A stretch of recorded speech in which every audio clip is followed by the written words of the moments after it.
In this video, we're going to be talking all about childhood, and this is following the AQA Sociology A-level specification. So yeah, let's go. Okay, so this video's learning objective is going to be understanding why sociologists see childhood as a social construction. So, childhood as a social construct. Let's go. Childhood is socially constructed. This is a key message you're going to have to get through in the exams. It means that childhood has been created and defined by society. There are differences between different times, such as the Victorian era compared to now, different places, such as different schools within different areas, and different cultures where, say, gender may be an impact. So this has been examined by comparing the Western idea of childhood today with childhoods in the past and childhood in other societies. So, what's the modern Western notion of childhood? Childhood is a special time of life, and children are fundamentally different from adults, according to the Western notion. They believe that children are physically and psychologically immature, and therefore not competent to run their own lives. Jane Pilcher, this lovely woman here, posed two ideas to this. She had the idea of separateness as one of them, and this is where childhood is seen as a clear and distinct life stage where children occupy different status from adults.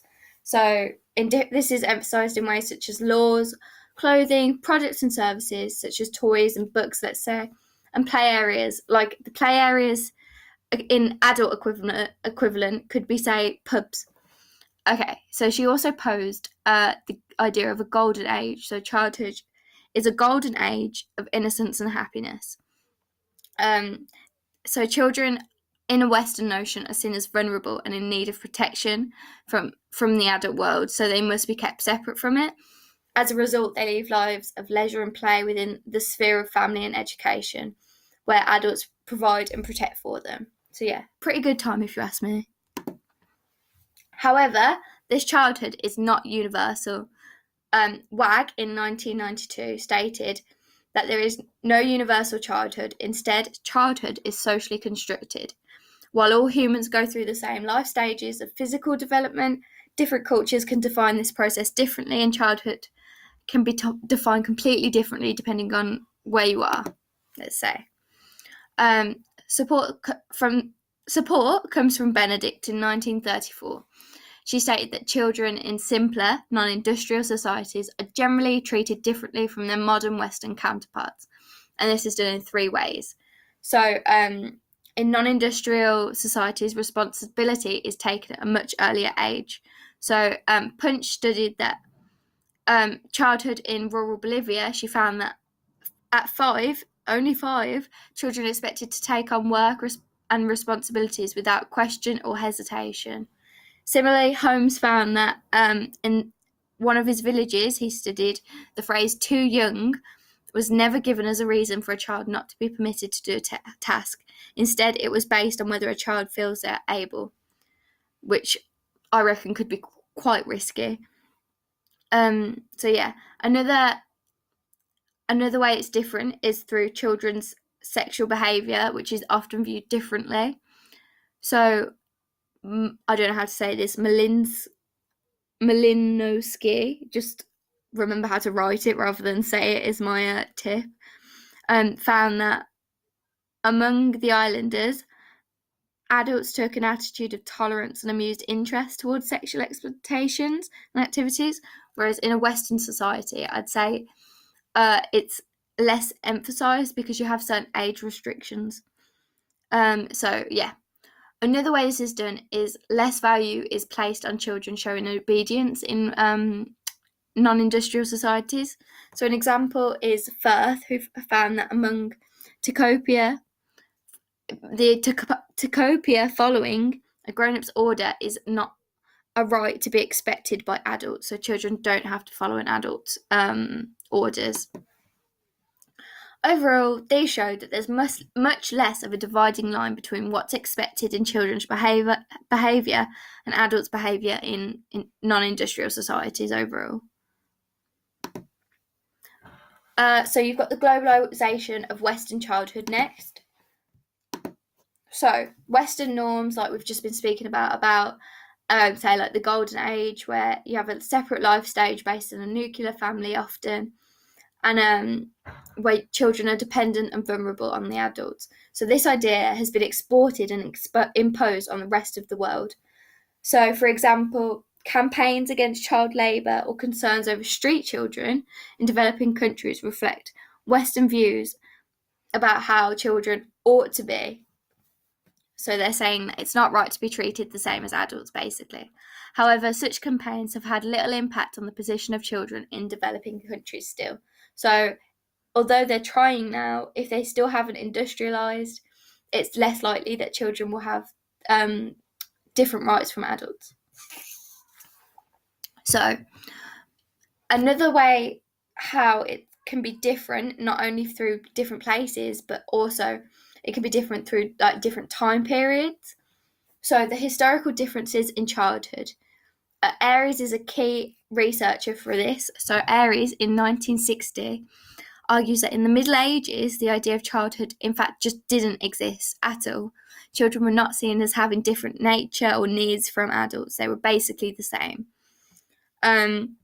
So after infancy, so where you're being like weaned, that was it. You're an adult. So that separate age stage was completely far shorter, and in effect, children were just mini adults with the same rights and duties and skills as adults.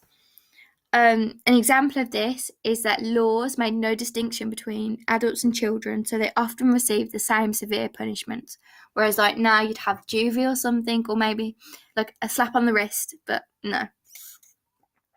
So another way of evidence comes from art from this period, which is where children were depicted as adults, but just smaller adults, really, as the phrase goes, mini adults. As well as this, parental attitudes towards children in the Middle Ages were very different from today. Edward Shorter argued that the high death rates encouraged indifference and neglect, especially towards the infants who might die, really. So why would you care, I suppose? So an example that you could evidence this was it was not uncommon that parents would give a newborn baby the name of its recently dead sibling, or even just refer to the baby as it. So yeah, that's how I remember this through the clown It,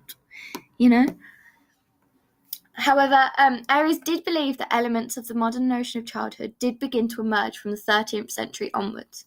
So this was done in 3 ways according to Aries, and this was schooling, which specialised in the education of the young, clothing, which showed a distinction between adults and children, and child rearing books, which focused overall on child-centeredness in the family life. So after that, Aries described the 20th century as the century of the child, as we've gone from seeing childhood as not at all special to becoming a world completely obsessed with childhood. A criticism of this, which you could use for AO3, comes from Pollock, who argues that it's more correct to say that the Middle Ages simply had a different notion of childhood rather than saying that it had no childhood whatsoever. However, even so, Aries' work is still valuable as he shows that childhood is socially constructed as it's varied over time.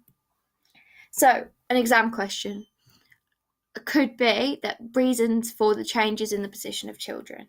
So when you think of this, you want to think about industrialisation. It was a key factor in bringing out the modern notion of childhood. For example, the modern industry needs an educated workforce, and the highest standards of living and better welfare that the industry did make possible led to lower infant mortality rates. So this then relates to child labour laws here, which by restricting child labour and excluding children from paid work, children have gone from being an economic asset that could earn to now becoming an economic liability that are financially dependent. Compulsory education as well, because modern industry needed an educated workforce. It's gone from in 1880 only middle or upper class children were educated, because the poor education, if they were educated, it meant that they weren't earning and they were dependent on the family, and it couldn't happen. So yeah, it didn't. So by raising the leaving age, and it extended this period of dependency and therefore prolonged childhood, I suppose.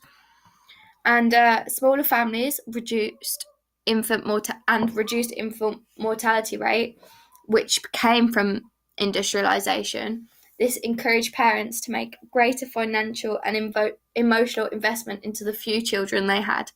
So yeah, that was quite good. In addition to this, you could say that child-specific laws and policies came in, such as minimum ages for smoking activities. Well, minimum ages for certain activities, from sex to smoking. So this enforced that children are different from adults and therefore need different rules for their behaviour. And finally, you have child protection and welfare legislation. So in 1989, the Prevention of Cruelty to Children Act and focus on came in, and there was a focus on child welfare through agencies such as social services. And in this question, you could also bring in Aries historical factors, which were these ones here.